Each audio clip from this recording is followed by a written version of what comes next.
Welcome to It's No Secret, a podcast for Kiwis who want their money questions answered. Ready, steady, go. This podcast will answer the money questions you may or may not have on your mind. We'll talk to real Kiwis and share truths about our own financial lives. Both the successes and the failures.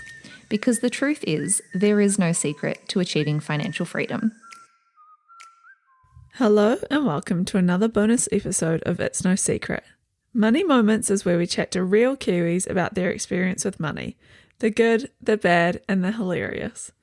Today on the pod, we're joined by Jervis Koo. Jervis is the digital director of boutique agency Unco, a Kernel investor, and of course, a friend. Throughout the episode, you might know that the sound isn't quite up to our usual standard, but we promise it's worth persevering because Jervis's story is an interesting one. Now, let's dive in. Hi Jervis, thank you so much for joining us on the podcast today. Super cool to have you here with us. Would you like to kick things off by telling us a little bit about yourself and why you love talking about money? Do you love talking about money? Not really. Or why you don't like talking about money? You get forced into this conversation. Twist my rubber arm, Christina. Okay, so You can start with introducing yourself. yeah, my name is Jervis. I'm the digital director of a boutique advertising agency called Unco. Yeah, that's me. it. Yeah, Yeah. nice. Have you lived Short in and sweet. Have you lived in Auckland your whole life? I lived in Auckland I grew up in Malaysia and New Zealand, and I probably spent, I would say, a good part of like 20 years in New Zealand. So majority of my life, close to 20 years in New Zealand, and my teens in Malaysia, which is quite interesting. So how old are you now? 30? Yeah. Oh. Yeah, 30. Just because I know it's very close to 30. You're not Yeah. actually 30, right? 30 in 3 months? Yeah. What is it now? May, June, July. Yeah, 3 months. Exciting. I am pretty excited. Yeah, for I my want to 30s. come back to this because I'm like, do you have financial goals that you have put a time frame on that need to be achieved by 30? Oh, not really. That's good. I don't actually have reflecting now, like I actually don't really have like hard financial goals. I am quite driven by like purpose. For me, like what I want to do when I'm in the later parts of my life is to sort of travel and do a bit of philanthropy and, give back to the community and just do that, just be free. Yeah. And sort of, I guess I'm sort of like working towards that, and like there's no number for me that would enable that. It's more like if I do get to the point where I feel like, oh yeah, I'm financially okay to just like, I'm just going to take 2 years off and Get back a little bit. Travel, yeah. But obviously things can change. Like that's just my current thinking. But Yeah. when you get married and have a house, I'm sure everything will change. Yeah. Exactly. Yeah, tends to happen. Yeah. Cool. So to jump back a little bit, can we start at the beginning of your money journey? So what was your relationship with money like growing up? To be honest, like I was quite disconnected. I think growing up, like money wasn't really talked about within the family, or like how well the family was doing. And I was really into sport, like soccer, and that was my universe, like for the first 20 years of my life. And like money wasn't really a thing I thought about. Like it's just like I go to school, I play football, Go home. yeah, and I go home, and I do that for like 17, 18 years. And I mean, my dad because my dad actually works in finance, or worked does he? in finance. Was that in New Zealand or Malaysia? No, or in both? Malaysia, and Okay. he travelled around, yeah, and but mainly in Malaysia. He worked for a bank in Malaysia. But he would sort of talk about like little things, like like about savings and investing. But to be quite honest, as like a teenager, it's just in one ear, out the other, and you don't think about. You're just like, oh yeah, whatever. So I didn't really have much. I know. I didn't really think about money at all, like growing up till maybe when I finished uni, because that was when I had to grow up and pay the bills and stuff. I still remember that moment of like when you get cut off from your family. Oh, like for me, it was That was the aha my moment parents for were me. Like, Oh, was this it? is I had a very set time of like, this is when we're going to stop paying for your car and your phone bill. Which at the time they were like, I was like, oh my god, they're so expensive. How am I going to live? But then of course that's just the beginning. Yeah. I can totally relate to that because that was literally my aha moment. Really? Because I am very aware. I'm like very privileged, and like, you know, my dad pretty much helped me out like all the way through uni, and then did my master's degree, and sort of I think it was coming up towards the end, probably my final year, and I had a good like heart to heart with my dad, and essentially what came out from that conversation is Time to. yes, the tap's turning off the tap, and you're on your own. And it was tough because he sort of had a bit of money saved up, like for me as a gift, like graduation gift, and I blew everything while I was in uni, and it's like it was quite a significant amount of money, and I mean, even looking back now, like there's no regrets because if I didn't go through it, I wouldn't have like learnt the true value of money. But yeah, there's certain things that I used to do. Like I would just like buy random stuff. I would go to like, I had friends in Australia, and you know, if they hit me up on like a Wednesday, like, oh, we're doing this party thing, I would buy a plane ticket. And I think, there was a year where I'm pretty sure it was when I was like 19 probably 19 or 20, where I literally went to Melbourne like 5 times that year, and it was just on a whim. It was just like, you know, you're just trying to, I don't know. Yeah. Looking back now, do you sometimes look at that and feel like, well, how was I to know any different? Like, how would you have been able to act differently given you're not equipped with any information? Yeah, and especially, I mean, I don't want to throw my dad on the bus, but, you know, given access to like quite a significant amount of money to an 18-year-old or 19-year-old with no what money is, like, I mean, when you're 19, all you care about is just like, I want to hang out. Fun. I want to hang out with friends. I want to be cool. You know, I like all these shiny things. Yeah, it's funny actually. So I had the exact same situation. My dad gave my sister and I 25 grand each, and I blew it all on a uni exchange. And I went over and I went to travel. I was like, yeah, cool, buy a car, drive to this place, fly here, go to San Francisco. Why the fuck not? But and now looking back, I have so many regrets. I'm like, oh, you should not regret that. I wish I did that, because like I literally just stayed here and just and sort of went to Melbourne, but and Sydney and stuff, but other than that, I didn't even travel. It was just like having fun. Yeah, I feel really bad and really guilty of, you know, like spending all that money in like the space of 3 years or 4 years. It's insane. Like, so when you had that conversation and he said to you, I'm turning off the tap, and you know, realized that you had no money, what happened from there? I think at that point I was in a lot of debt. I blew through it was a lot of money. Like, I can't even say how much, because it's actually quite it's very embarrassing. And on top of that, any loan that I could take out, that was a credit card, I think it was probably like 10 grand. I was probably sitting at 10 grand or 15 grand of debt, probably closer to 20. Don't even know. But yeah, and then it got to that point, because I just thought, like, you know, if I ran out of money, Dad will just top you up. Yeah.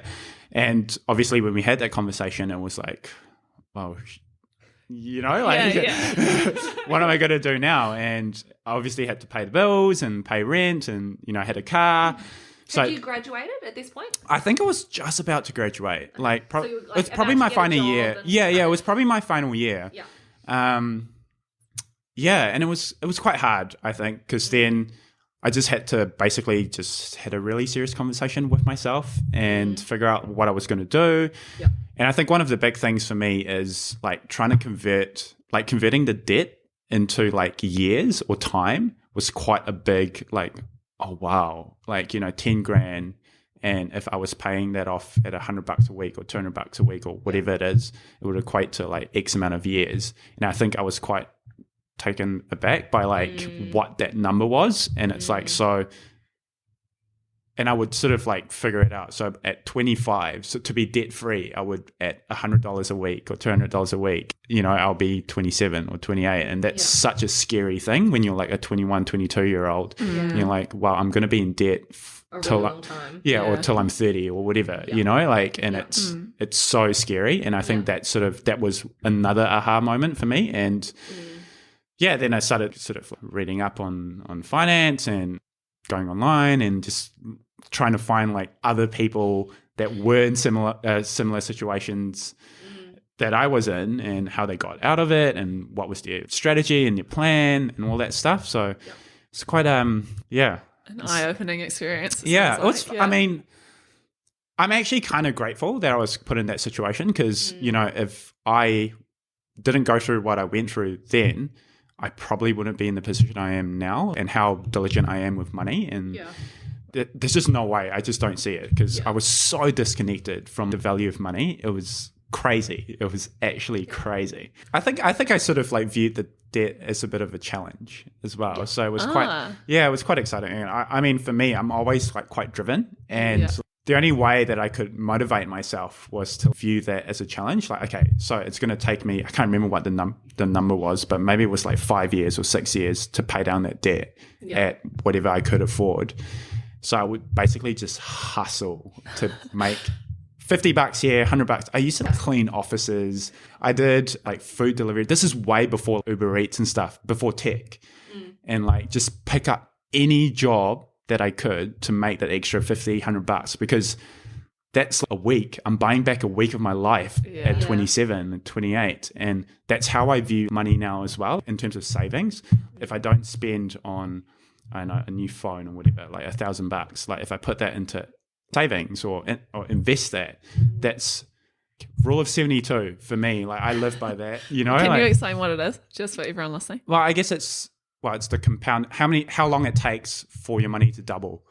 And there's this table, but I mean, on average, at an average of, I think 10% return, it takes like 7 and a bit years to double your money. So for me, it's like, okay, $1,000. So in 7 years, that's $2,000. But then there's interest on top of that. If I reinvest that interest, that's more. And that's how I sort of justify a lot of my spending habits, I suppose. Back to paying off my debt. That was basically me just like trying to make as much money as possible, even if it's like $50, $100, whatever I could do to just pay down the debt. And I sort of like landed, I think that's where I landed on this rule as well, 30, 30, 30, 10. Yeah. Because that really worked well for me because I tried a whole bunch of like budgeting stuff. Yeah. So I'm interested, like, what books and stuff did you read when you started doing your research, or did you come across kind of your standard strategies? Like, find Warren Buffett. I think it started off with just the internet, right? Like Reddit was my go-to, Quora as well, because I think Quora, there's heaps of really personal stories on there that you can find, especially Reddit. And I think it started off just researching, and then I think Barefoot Investor, that's a good one. Highly, highly recommend. There's another book that I read quite recently. I think it's called something like I'll Teach You How to Be Rich or something. It's an American book. It's a bestseller. It's really good.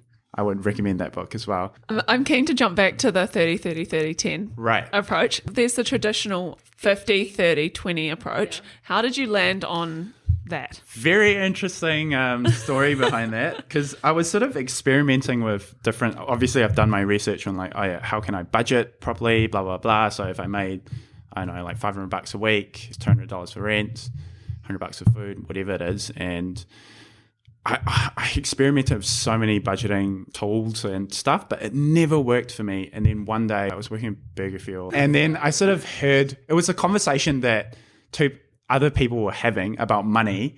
This guy, I can't remember his name, but he was talking about like how he budgets like using the 30, 30, 30, 10 rule, where you live within 30% of what you make, you save 30%, you invest 30%, and 10% is, play money, do whatever you want. Yeah. And obviously I'm quite aware that, not everyone can live within 30%. If you're making $1,000, that's $300. Like you can't really live within $300. But then you sort of play with that figure a bit, but that's the general framework. And at the start, I actually really followed that. Sometimes I wouldn't even eat, or like I would just have bread and stuff. But that's how I paid down my debt so quickly. Yeah. I did that for a whole year where it was tough. It was definitely tough. And obviously I had a really good friend of mine, like he had a house and I really couldn't afford rent. I think this was when I graduated or maybe 6 months before I graduated. And I was having a chat with him, and I think that was my low point. That was definitely my low point. And he like sort of like helped me, like took me in, and I was still paying rent, but he was like, whatever, just whatever you can afford. Yeah. I think that was the turning point for me. And I really lived in that 30-30-30-10. I think I paid off my debt in like 3 years. Wow. Like 2 years, 3 years. And I wasn't even making money. You know, my first job was a startup. I was an intern. You know, like you work crazy hours and you don't really get, I mean, the pay's not, it's okay. But you know. Yeah. So the 30 that you save versus invest versus live off, what do you do with the savings amount versus the So the savings is essentially my fallback, like if anything, my emergency fund. Emergency fund. Yeah, I see. and it kind of plays into my portfolio and my investment strategy as well, because obviously I don't want to be, you know, I'd want to have like $20,000 in my emergency fund because I don't need $20,000 in my emergency fund. I go by, I think it's probably like 6 months of living costs. So every time it's sort of, and it sits about, I don't know, like 5 or 6% of my total portfolio. So anytime it goes over, I just rebalance and chuck that into something else. Oh, yeah, okay. But it's just a general framework that works for me. Yeah. So, and it's automated. Talk about like paying yourself first, right? Like, so it's just setting up these automation. 30% automatically just goes into my savings account. 30% automatically goes into my like investment account, or, you know, a holding account, and then I manually transfer the money. And 10%, I just basically just spend whatever's in my bank account. Yeah. Which is kind of nice. It works for me. I'm still like 5, 6, 7 years on. I'm still applying that rule. So yeah. With that framework, do you ever overspend and then have guilt about what you've overspent? Like, how do you remain so strict to that, I guess? Yeah, I guess for me, it's always okay to eat into my savings, because I think I'm comfortable enough where, you know, I have like a good cushion. Yeah. So taking $100, $200 out from my savings is not too bad. You know I'm investing money, so I'm okay with that. Yeah. That's I'm the okay with that. non-negotiable, yeah. My money's growing, and I might be saving less, but you know, you got to live sometimes. So. Yeah, exactly. Love it. And so how would you describe your relationship right now in 3 words?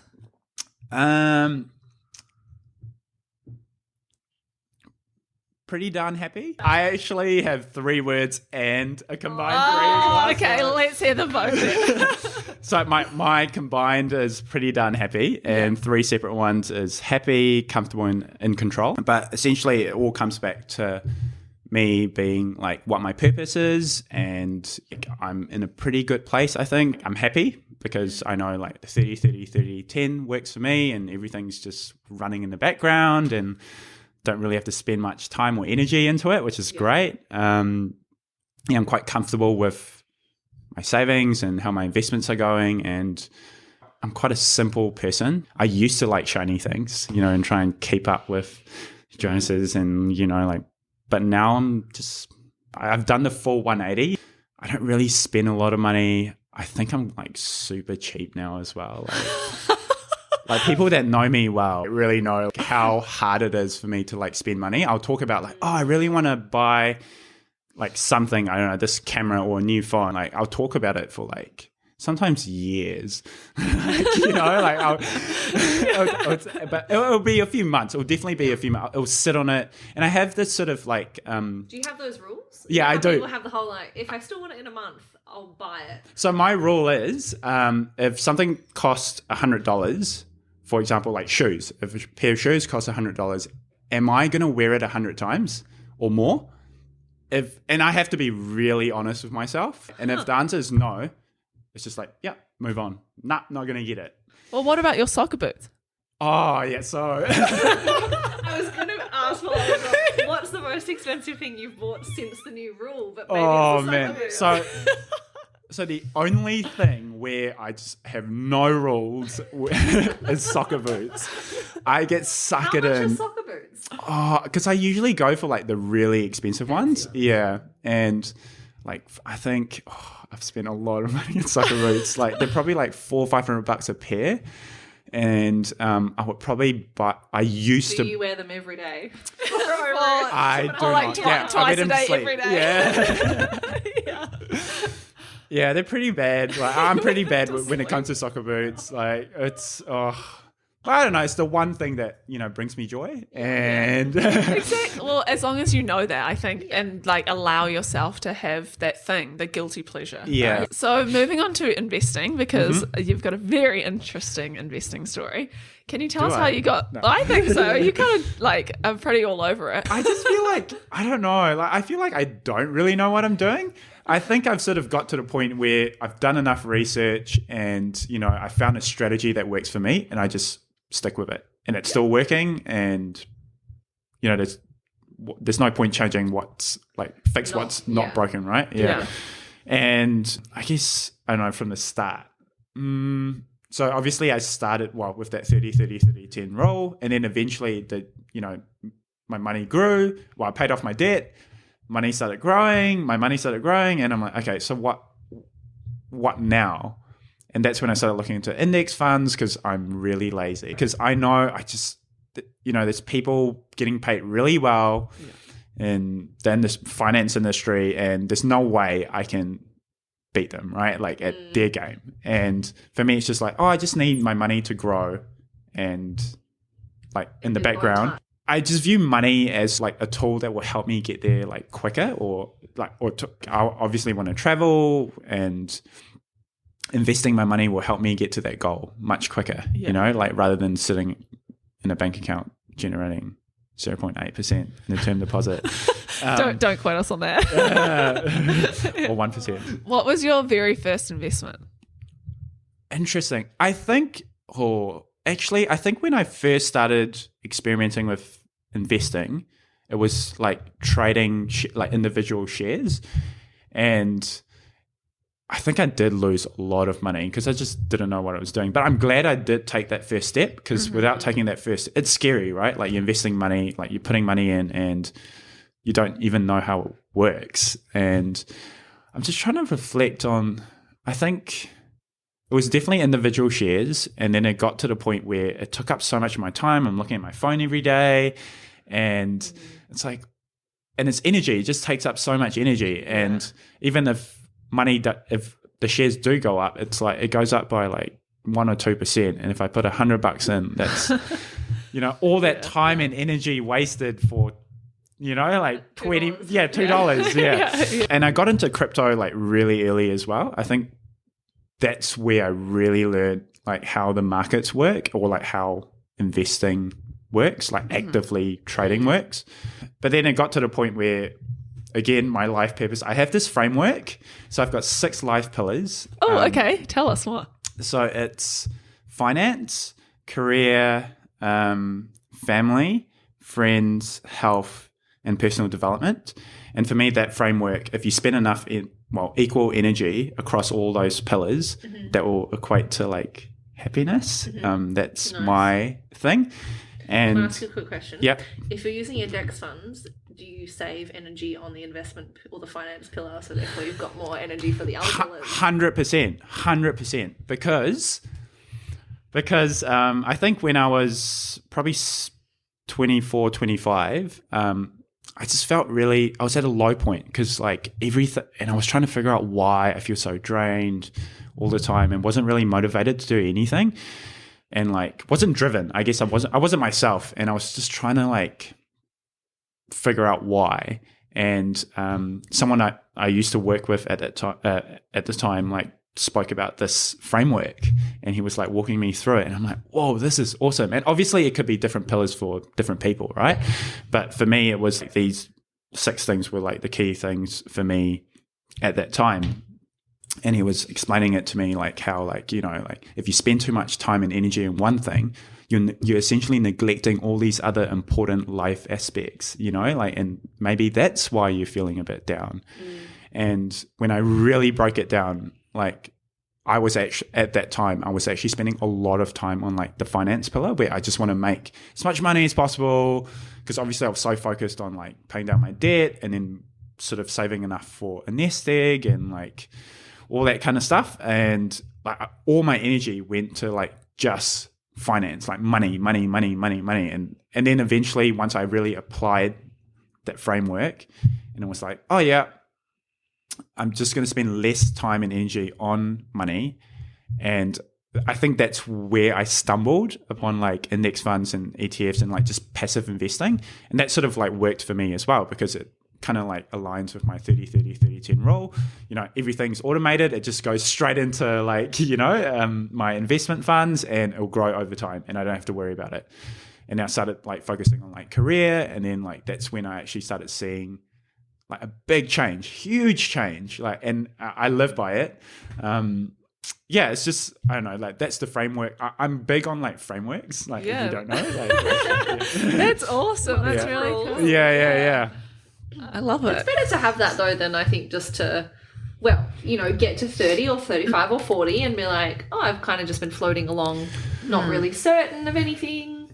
Or, you know, as you say, like feeling down or in a like funk about something and not having any ability to recognize what's contributing to that. Yeah. So do you like rebalance your pillars to be like, do you check yourself when you're like, oh, am I doing too much in this? So I review it every year, and usually I would take like this whole, so the last one I did was probably 2 years ago, 2 or 3 years, probably 2 or 3 years ago, where I went to Thailand. I actually I met my brother there actually, which is kind of cool. Like spent some time with him for a week, and then on the way back, I spent like 4 days. I like totally booged out resort. I spent a lot of money, and I was just by myself, and just to reflect on the year. It was like end of the year. It was the end of the year, and then I pull out my notebook and I just really drill down and like have these tough conversations with myself. Like, okay, finance pillar. And I try and score it like 1 to 10, like how much energy or how much time did I actually in the past year, did I like focus on this specific pillar, or more importantly, which pillars did I actually really neglect?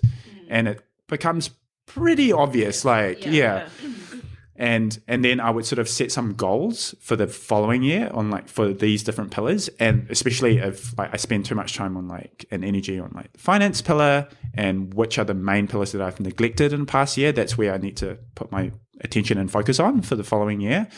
And yeah, so it's an annual review of my life pillars. I love it. It's so cool. I also love that you've done that in conjunction with a holiday. So it's oh yeah, you treat yourself, right? Yeah, 100%. Yeah, exactly. I'm really interested to know, because you obviously do like frameworks and like rule sets to some degree. When it comes to your actual investments, then what's it for? And like, what's the end goal? Do you have like a plan with that, or is it just it goes as far as the 30% and then that's it? That's pretty much it. I mean, obviously I have some set rules around my portfolio as well. Like I kind of split it out. I think currently off the top of my head, I think it's like 35 or 40% is like in private equity, and then like 5% in cash, and I think about like 30% is probably in index funds. And wait, how much is that? I lost count. 35, 40. Like 70? So, yeah. 75? Like 70, yeah. And then like 10s in emerging markets, and 10s in like, actually 8 to 10 in crypto. And it's roughly around that. And that's the framework that I work with for my portfolio. And I would just try and grow that as a whole. So every time like a slice, if any of the slices get out of like out of the target allocation, like for me, then I'll just put that into like a different slice, which is I don't know, it works for me. And there's no end goal really. The end goal for me obviously is to just have enough to live, and I can like just travel and build houses, and you know, for I think it's so good. I think one of the things that, like we've talked about on the show before, but I always find fascinating. And I think it's because I am so, like, being an advisor, I'd be like, no, you have to have a goal. Like everything starts with a goal. Like what is it?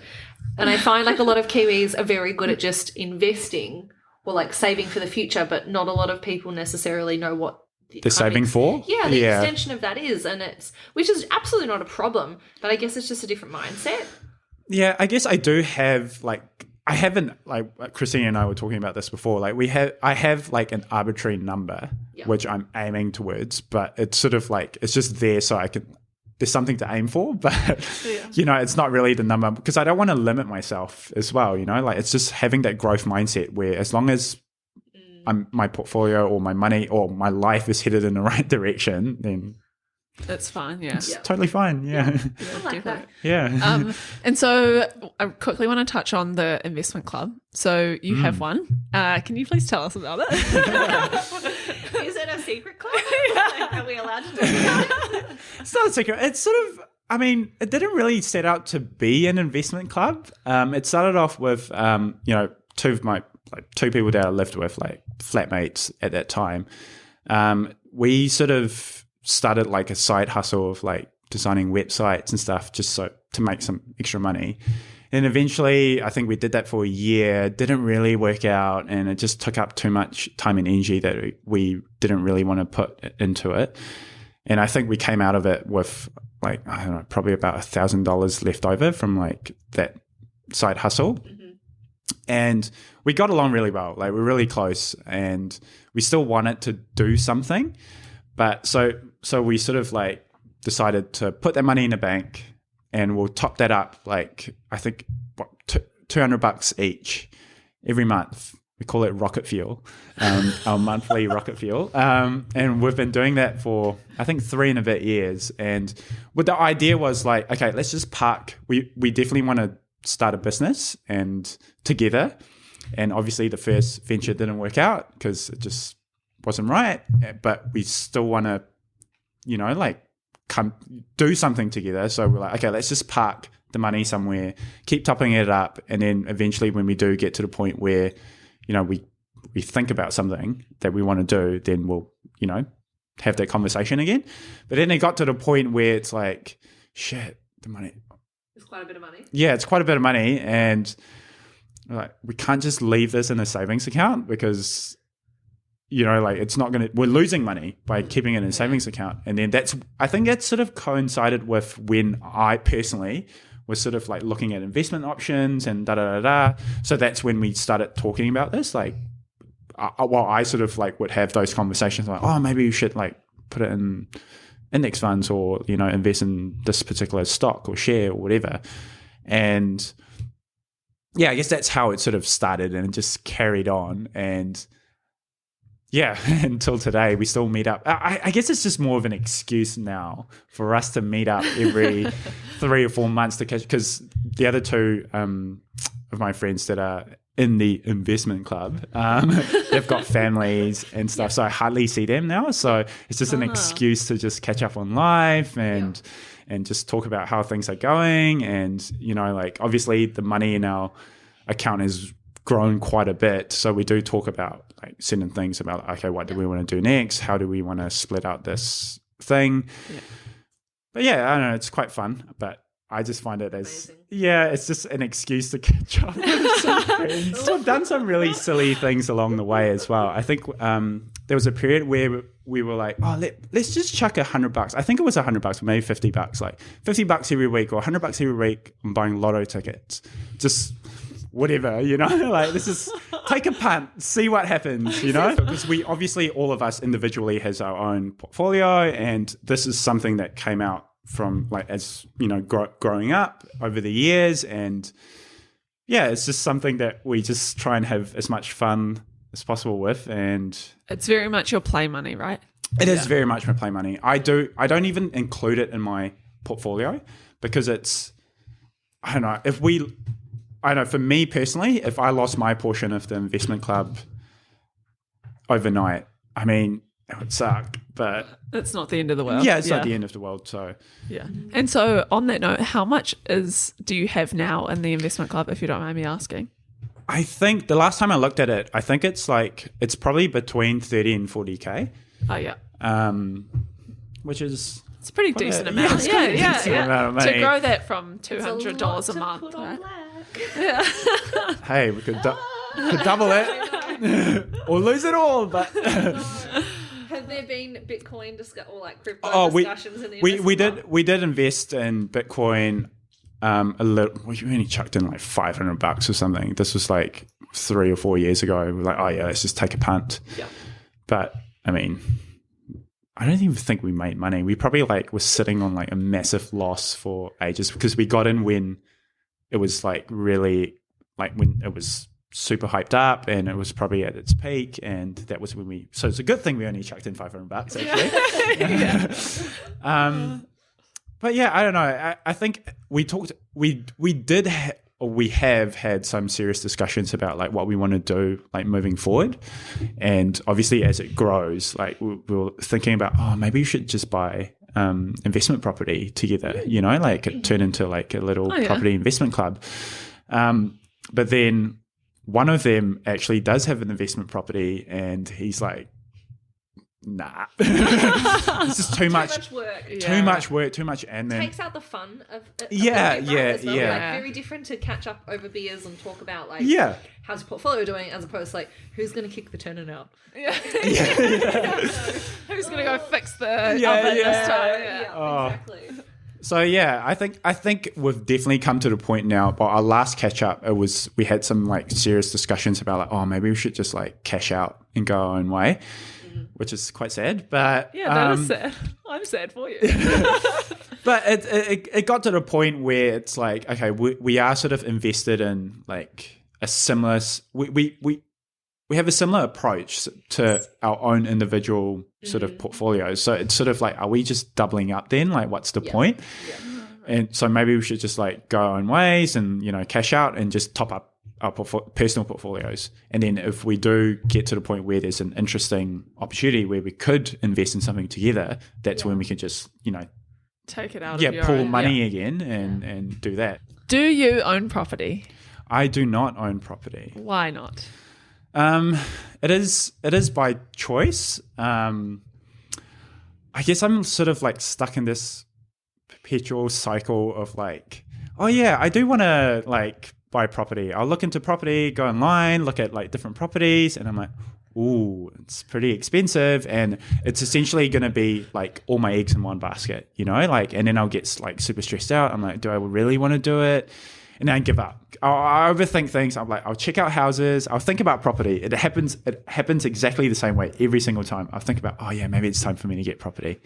And then I start looking up a few like places, just checking out like places online. And then I'll check out like how much I can actually borrow. Yeah. And then it does like probably can't get it, like for what I can borrow. Like I can't get the places that I want.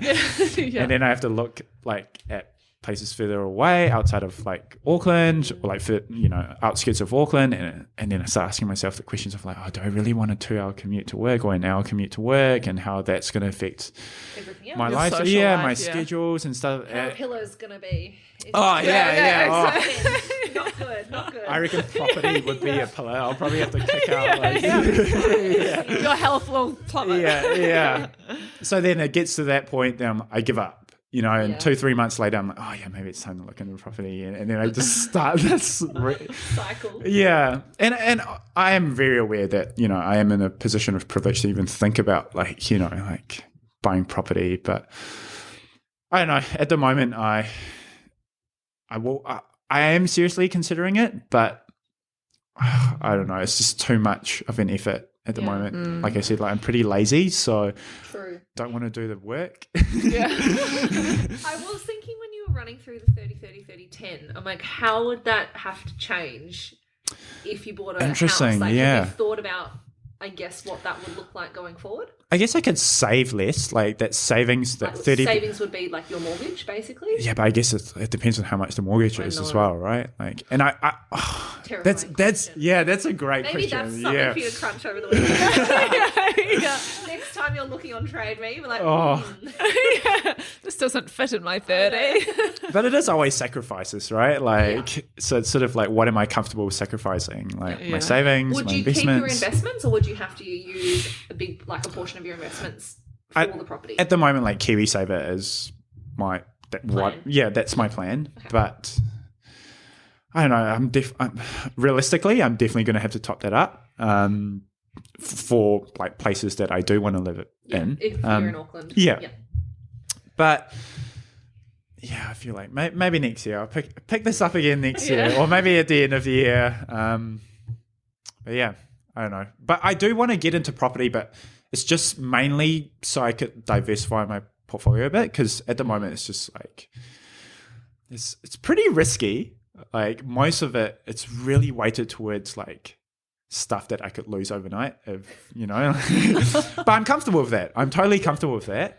Is that because, do you mean like private equity is a decent portion, and then also cryptocurrency? Crypto, yeah, I am a bit overexposed with crypto at the moment, but yeah, and it's getting to the point where I'm like, oh, maybe I should rebalance a bit. But at the same time, no risk, no reward.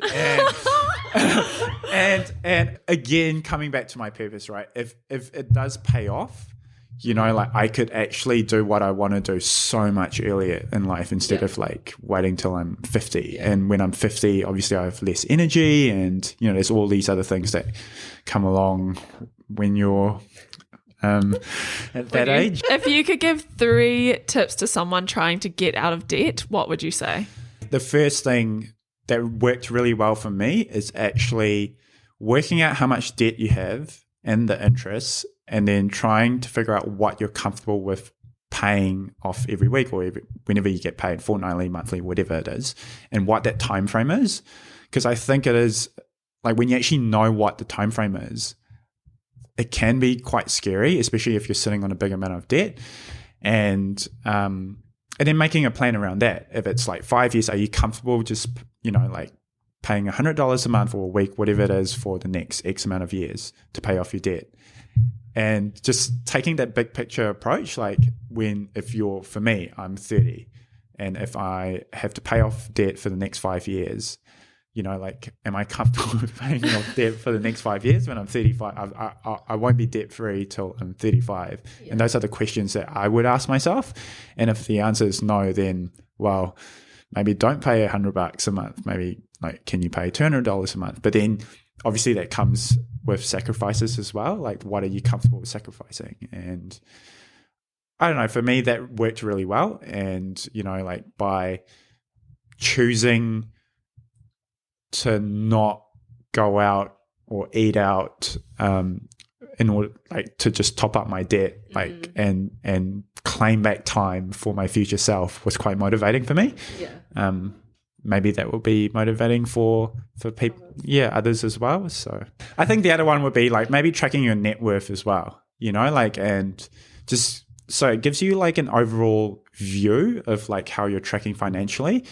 And and if you do have debt, like how much does debt actually occupy your entire net worth, you know, and are you comfortable with that?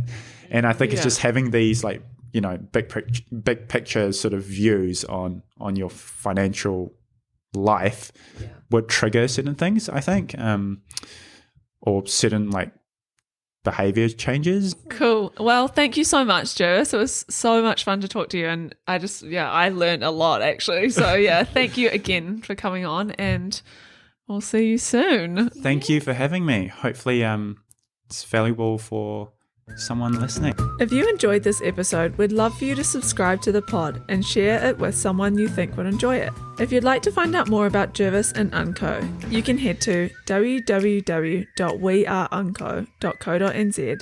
We hope you enjoyed this episode as much as we did, and look forward to seeing you next week.